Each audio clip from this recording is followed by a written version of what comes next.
विद्यार्थी मित्र हो, नमस्ते, गुड इवनिंग। एक बार फिर आपका वर्ग शिक्षक, विषय शिक्षक मिस्टर कोड़ी सर आपका सभी विद्यार्थियों का तहे दिल से स्वागत करता हूँ।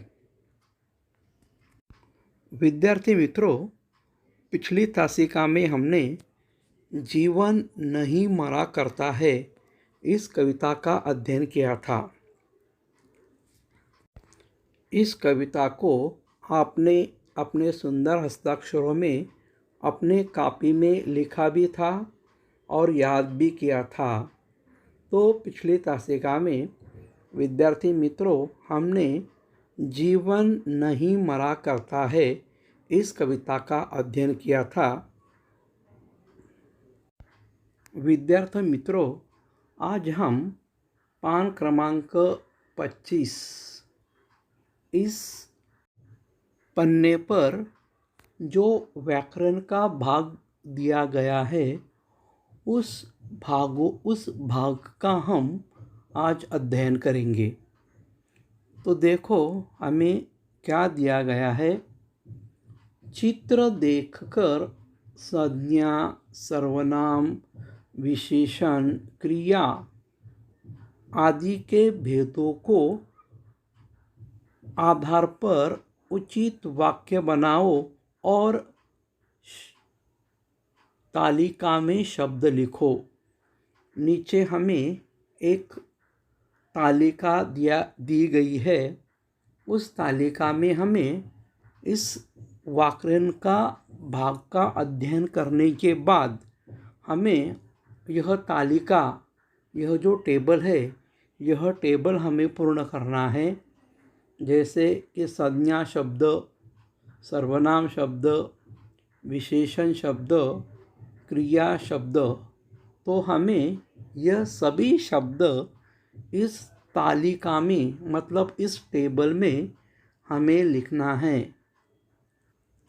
तो यह एक्टिविटी छुड़ाने के लिए हमें पहले संज्ञा क्या है, सर्वनाम क्या है, विशेषण क्या है, क्रिया क्या है, यह सभी व्याकरण के भागों को समझ लेना होगा।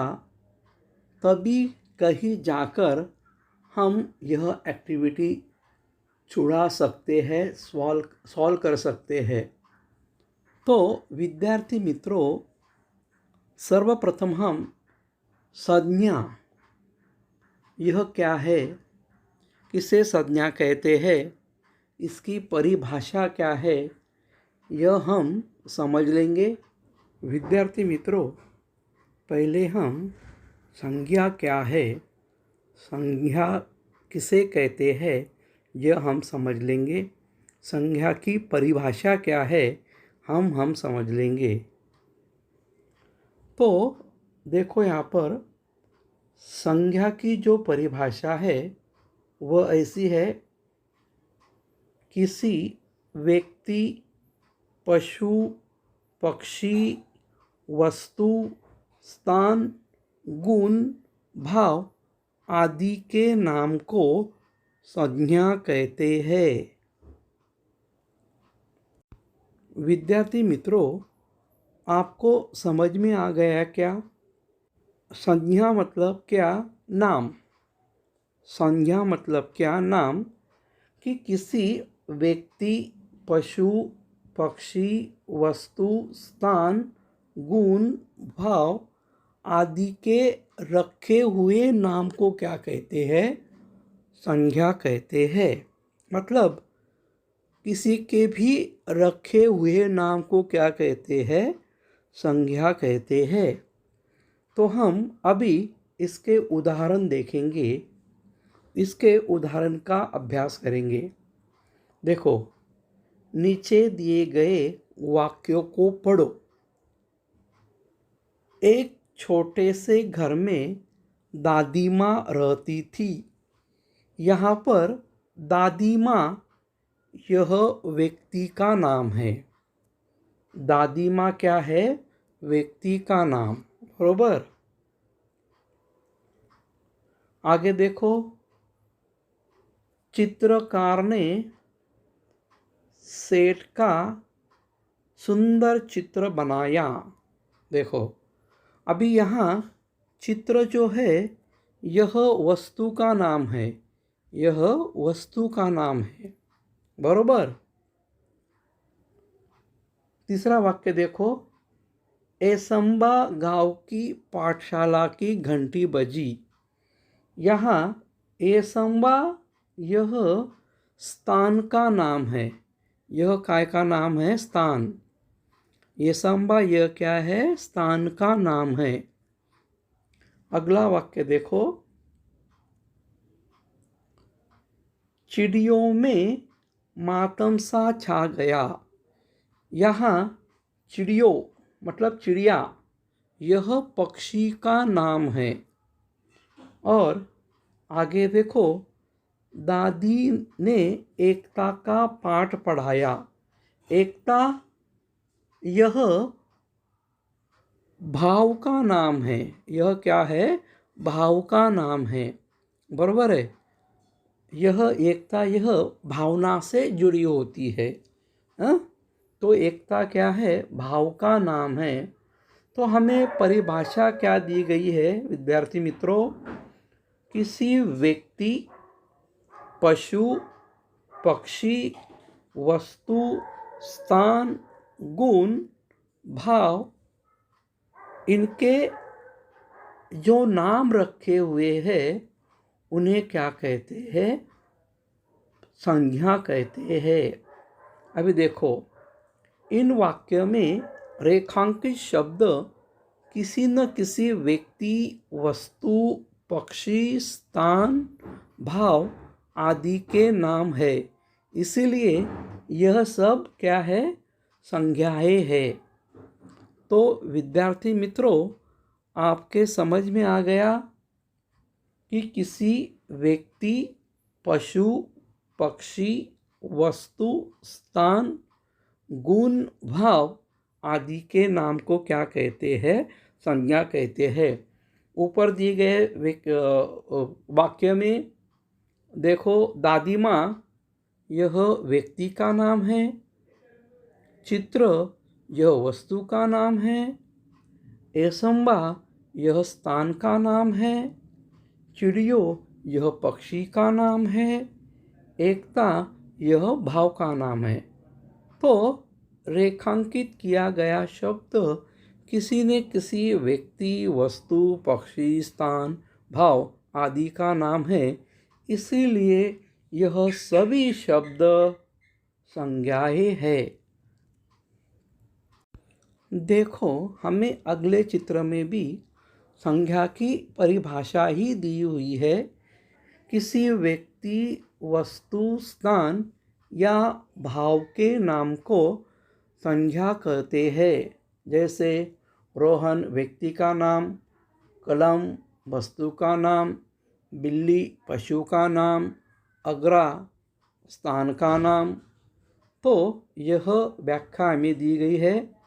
तो विद्यार्थी मित्रों, संज्ञा के 5 भेद होते हैं। जैसे व्यक्तिवाचक संज्ञा, जातिवाचक, भाववाचक संज्ञा, समूहवाचक संज्ञा, द्रव्यवाचक संज्ञा। तो पहली कौन सी संज्ञा है? व्यक्तिवाचक संज्ञा, जातिवाचक संज्ञा, तीसरी भाववाचक संज्ञा, और चौथी समूहवाचक संज्ञा, और 5वीं द्रव्यवाचक संज्ञा। तो विद्यार्थी मित्रों, हमें यह भाग जो है वह अभी पढ़ाई को नहीं है, वह अगली सेमेस्टर में होगा, तब हम इसकी पढ़ाई करेंगे।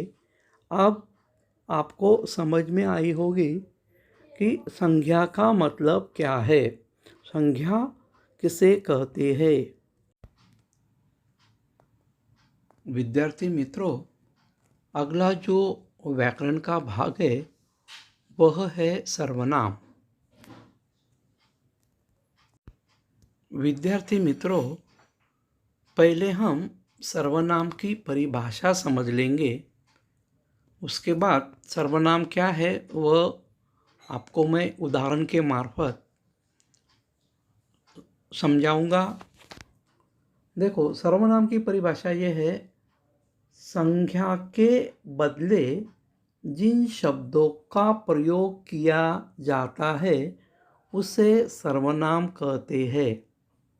सर्वनाम की परिभाषा क्या है कि संज्ञा, संज्ञा मतलब नाम, नाम के बदले जिन शब्दों का प्रयोग किया जाता है उसे सर्वनाम कहते हैं।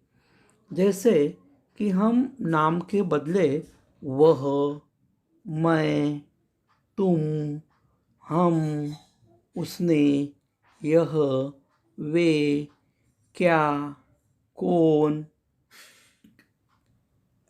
ऐसे शब्द इत्यादि शब्द हम इस्तेमाल करते हैं। देखो, पहला वाक्य देखो, आर्यन एक विद्यार्थी है। आर्यन रोज स्कूल जाता है। आर्यन के पास एक कलम है। तो हम इस तरह वाक्य रचना नहीं करते। एक बार आर्यन एक विद्यार्थी है तो दूसरे वाक्य में हम उसका नाम नहीं लिखते और तीसरे वाक्य में भी हम उसका नाम नहीं लिखते। तो हम किस तरह वाक्य रचना करते हैं? आर्यन एक विद्यार्थी है, वह रोज स्कूल जाता है, उसके पास एक कलम है। देखो, अभी हमने क्या किया, हम किस तरह वाक्य लिखते हैं? आर्यन एक विद्यार्थी है, तो दूसरे वाक्य में आर्यन इस नाम के बदले में, आर्यन इस संज्ञा के बदले में हमने वह रोज स्कूल जाता है यह लिखा, वह यह शब्द इस्तेमाल किया।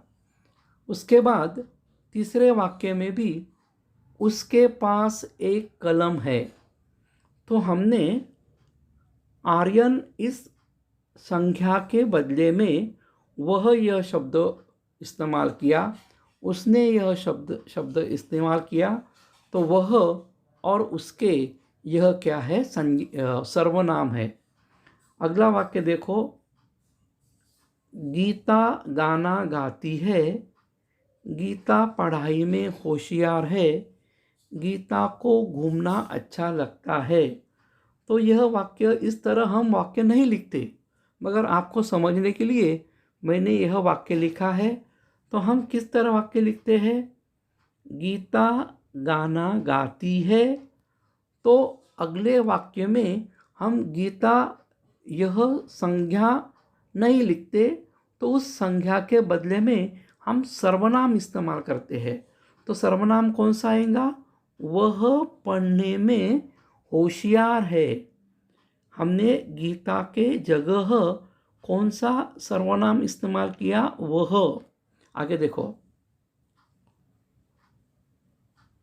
उसे घूमना अच्छा लगता है। हमने गीता के नाम के बदले में उसे यह सर्वनाम इस्तेमाल किया। इसीलिए वाक्य में वह और उसे और यह सर्वनाम है।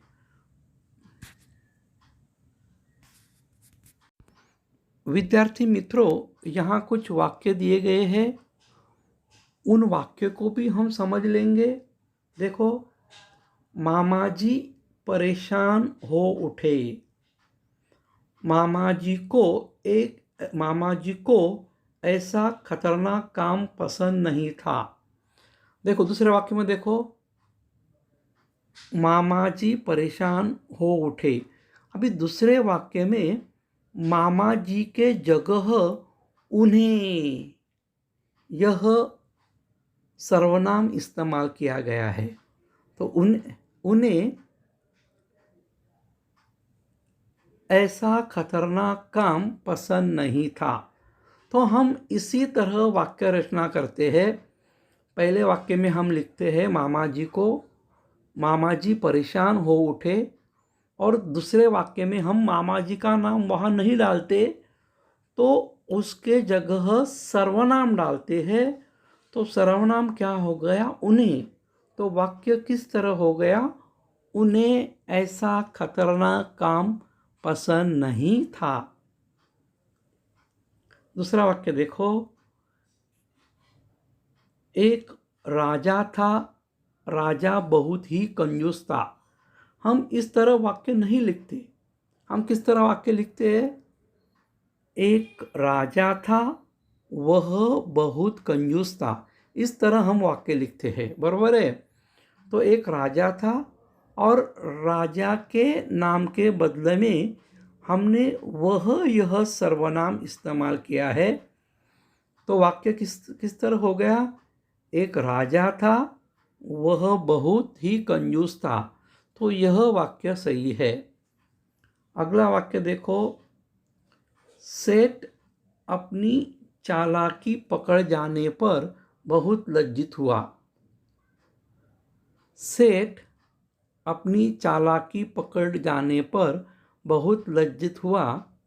आगे देखो, सेठ ने चित्रकार को उसका मेहनताना दे दिया। देखो, तो इस वाक्य में सेठ के नाम के बदले में, इसके वाक्य में, इस वाक्य में सेठ के नाम के बदले में उसने चित्रकार को उसका मेहनताना दे दिया। हाँ, आपके समझ में आ गया? अंतिम वाक्य देखो, भारत हमारा देश है, भारत हमें प्यारा है। हम कैसा होगा देखो, भारत हमारा देश है, वह हमें प्यारा है। यहाँ पे भारत के नाम के बदले में वह यह सर्वनाम इस्तेमाल किया गया है। तो आपको समझ में आ गया होगा विद्यार्थी कि सर्वनाम मतलब क्या? कि संज्ञा के बदले में, संज्ञा मतलब क्या? नाम। संज्ञा मतलब क्या? नाम। कि संज्ञा के बदले में जिन शब्दों का प्रयोग किया जाता है उसे सर्वनाम कहते हैं। आपके ख्याल में आ गया? विद्यार्थी मित्रों, अगला जो व्याकरण का प्रकार है वह है विशेषण। तो हम प्रथम विशेषण की परिभाषा समझ लेंगे। विशेषण की जो परिभाषा है वह ऐसी है, जो शब्द संज्ञा या सर्वनाम शब्दों की विशेषता अथवा उनके गुण, दोष, रूप, आकार, संख्या आदि के बारे में बताता है, उन्हें विशेषण कहते हैं। विद्यार्थी मित्रों, विशेषण मतलब क्या? कि वाक्य में जो शब्द, संज्ञा मतलब क्या? नाम। मतलब जो शब्द नाम या सर्वनाम इन शब्दों की विशेषता, मतलब उनके जो गुण हैं, दोष है, रूप है, आकार है, संख्या है, इसके बारे में हमें अधिक जानकारी देता है, इनके बारे में हमें बताता है, उन शब्दों को क्या कहते हैं? विशेषण कहते हैं। विद्यार्थी मित्रों, ये जो व्याकरण का जो भाग है, संज्ञा, सर्वनाम, विशेषण, आपको मालूम है की इसको मराठी में क्या कहते हैं? शब्दांच्या जाती. आणि तुम्ही, मला असं वाटतं की मराठीमध्ये सुद्धा तुम्ही शब्दांच्या जातीचा अभ्यास केलेला आहे आणि त्याच पद्धतीने हे तुम्हाला हिंदीमधून सुद्धा दिलेलं आहे. तर हा अभ्यास तेवढा काही कठीण नाही असं मला वाटतं. अभी विद्यार्थी मित्रों, हम दिए गए वाक्य का अभ्यास करेंगे। सुनील भैया को कड़ी सज़ा मत दो। देखो, अकबर एक महान शासक थे, भोजन में कम चीनी लेना चाहिए। आवश्यक सामग्री की सूची बनाई गई। मीठी बोली सबको अच्छी लगती है। विद्यार्थी मित्रों, ये जो रेखांकित किए गए शब्द है, यह शब्द विशेषण है। यह सभी शब्द क्या है? विशेषण है। जैसे कि सुनील भैया को कैसी सज़ा मत दो, कड़ी। यह जो कड़ी शब्द है, यह सज़ा का विशेषता बताती है। हाँ, देखो, सजा की क्या बताती है? विशेषता बताती है। आगे देखो, अकबर एक कैसा शासक था? तो अकबर महान शासक था। तो महान यह शब्द अकबर इस राजा के बारे में हमें विशेष जानकारी देता है। बरोबर, समझ में आ गया? ये जो महान शब्द है, यह महान शब्द हमें अकबर इस संज्ञा के बारे में विशेष जानकारी देता है। देखो, अकबर एक कैसे शासक थे? तो वह महान शासक थे। बराबर है? तो महान यह शब्द क्या हो गया? विशेषण हो गया। और वो किसकी विशेषता हमें बताता है? अकबर की विशेषता बताता है। तीसरा वाक्य देखो, भोजन में कितनी चीनी होनी चाहिए? तो भोजन में कम चीनी होनी चाहिए। तो कम, यह जो शब्द है, हमें चीनी की मात्रा के बारे में बताता है। बरोबर है? कम ये शब्द हमें क्या करता है? चीनी की जो आवश्यकता है उसके बारे में हमें बताता है। तो कम यह शब्द भी क्या है? विशेषण है। कौन सी सामग्री की सूची बनाई गई? देखो, तो आवश्यक सामग्री की सूची बनाई गई। तो आवश्यक ये जो शब्द है, यह हमें किसके बारे में अधिक जानकारी देता है? तो सामग्री के बारे में हमें जानकारी देता है। मीठी बोली, देखो आगे देखो, कैसी बोली सबको अच्छी लगती है? तो मीठी बोली सबको अच्छी लगती है। तो मीठी ये जो शब्द है, यह बोली के बारे में हमें ज़्यादा जानकारी देता है, हमें ज़्यादा मालूमात देता है। इसीलिए मीठी ये शब्द क्या हो गया? विशेषण हो गया। बराबर? प्रत्येक रेखांकित शब्द अपने बाद आई हुई संज्ञा के विषय में कुछ विशेष जानकारी दे रहे हैं। उस संज्ञा की विशेषता प्रकट कर रहे हैं। ऐसे शब्दों को क्या कहते हैं? विशेषण कहते हैं। देखो, संज्ञा की विशेषता बताने वाले शब्द कड़ी, महान, कम, आवश्यक, मीठी, यह शब्द विशेषण है। बराबर? मतलब जो शब्द संज्ञा, सर्वनाम या संज्ञा के बारे में कुछ विशेष जानकारी देता है या उसकी विशेषता प्रकट करता है, उसके बारे में हमें अधिक जानकारी देता है, उन शब्दों को क्या कहते हैं? विशेषण कहते हैं। विद्यार्थी मित्रों, संज्ञा के समान विशेषण सर्वनाम की भी विशेषता बताता है। विशेषण ये जो शब्द है, यह सर्वनाम की भी विशेषता बताता है। जैसे मैं बड़ी निडर हूँ। मैं इस सर्वनाम के निडर यह शब्द विशेषता है। तुम ईमानदार हो। तुम इस सर्वनाम के ईमानदार यह शब्द क्या है? विशेषण है। तो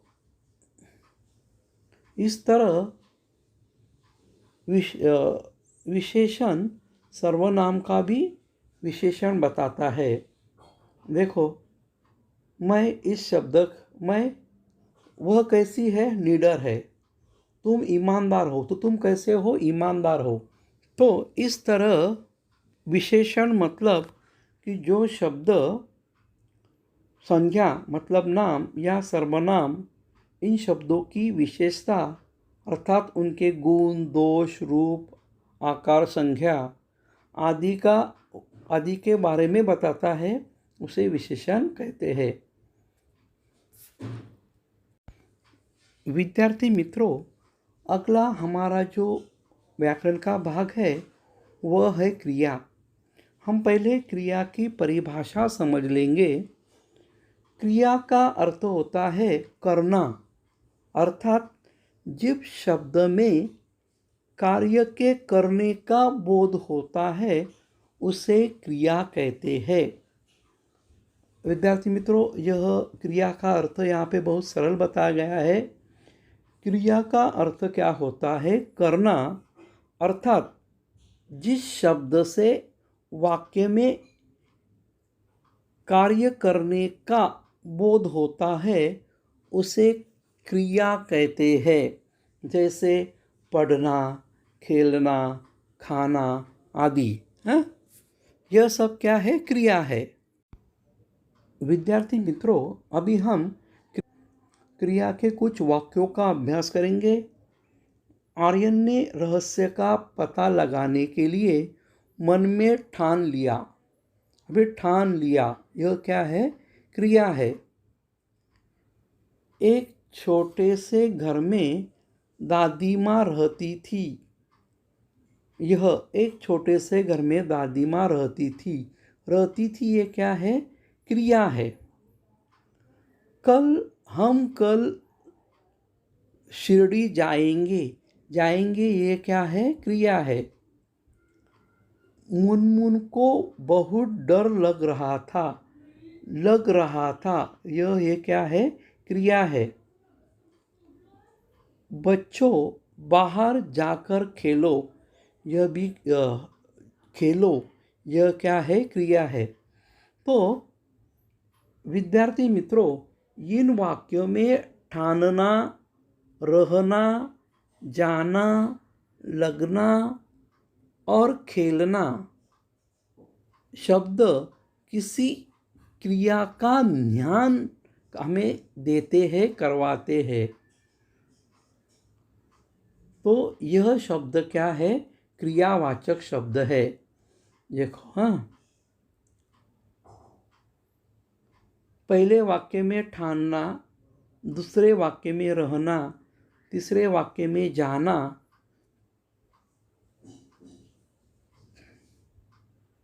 चौथे वाक्य में लगना और पांचवें वाक्य में खेलना। यह क्रियाएं आई हुई है और यह सभी हमें क्रिया का बोध करवाती है। तो इस तरह हमने वाक्य में क्रिया किसे कहते हैं मैंने आपको समझाया है। आशा करता हूँ कि आपको भी समझा होगा। अभी विद्यार्थी मित्रों, हमें चित्र देखकर संज्ञा, सर्वनाम, विशेषण, क्रिया आदि के भेदों के आधार पर उचित वाक्य बनाओ और तालिका में शब्द लिखो। ये जो हमें चित्र दिया गया है, इस चित्र को देखकर हमें जिन वाक्यों में संज्ञा, सर्वनाम, विशेषण, क्रिया यह शब्द आएंगे, ऐसे वाक्य हमें इस चित्र को देखकर बनाना है और इस तालिका में संज्ञा शब्द कौन से है, सर्वनाम शब्द कौन से है, विशेषण शब्द कौन से है और क्रिया शब्द कौन से है, हमें लिखना है। तो मैंने कुछ वाक्य बनाए हैं, उनका अभ्यास हम करेंगे। यहाँ कुछ वाक्य चित्र को देखकर बनाए गए हैं और इन वाक्यों में संज्ञा है, सर्वनाम है, विशेषण है, क्रिया शब्द है। इन शब्दों को हमें ढूंढकर जो तालिका दी गई है, जो टेबल दी गई है, उस टेबल में हमें लिखना है। पहला वाक्य देखो, मैं बैठी हूँ। दूसरा वाक्य देखो, पेड़ पर 4 पक्षी बैठे हैं। तीसरा वाक्य देखो, लड़की आम खा रही है। चौथा वाक्य, लड़का पिता को पानी पिला रहा है। पांचवा वाक्य देखो, पेड़ के ऊपर चींटियां चढ़ रही हैं। तो इन वाक्यों में से हमें संज्ञा, सर्वनाम, विशेषण और क्रिया इनको खोजकर हमें तालिका में इस तालिका में लिखना है, बराबर। तो हमने उस विद्यार्थी मित्रों, इन वाक्यों में पेड़, आम, पानी, लड़की, चींटियाँ यह संज्ञा है, यह संज्ञा है। मैं, ये, वह यह सर्वनाम है। विशेषण पीला, 5, थोड़ा, मेरी यह विशेषण है। और इन वाक्यों में क्रिया बैठे है, खा रही है, हूँ यह क्रियाएं हैं। तो विद्यार्थी मित्रों, आज हमने इस तरह संज्ञा, सर्वनाम, विशेषण और क्रिया इनका अभ्यास किया। आशा करता हूँ कि आपको यह व्याकरण का भाग समझ में आया होगा। धन्यवाद।